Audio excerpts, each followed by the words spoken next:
श्रीगौरी वक्त्रपद्मार्का श्रीविघ्नेशा गजानना उत्तिष्ठ सुरसम्पूज्या त्रैलोक्यं पालनं कुरु।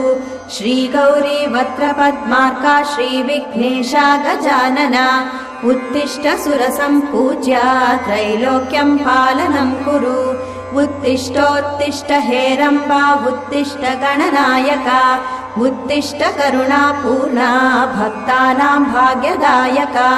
उत्तिष्ठोत्तिष्ठ हेरम्बा उत्तिष्ठ गणनायका उत्तिष्ठ करुणापूर्णा भक्तानां भाग्यदायका। श्रीयाकुवाहन शिवात्मज दिव्यगात्रा श्रीभिन्नदन्तधनुजान्तक सूक्ष्मनेत्रा सर्वार्ति दुःखशमना फणिराजसूत्रा देवा गणेश्वर विभो तव सुप्रभातम्।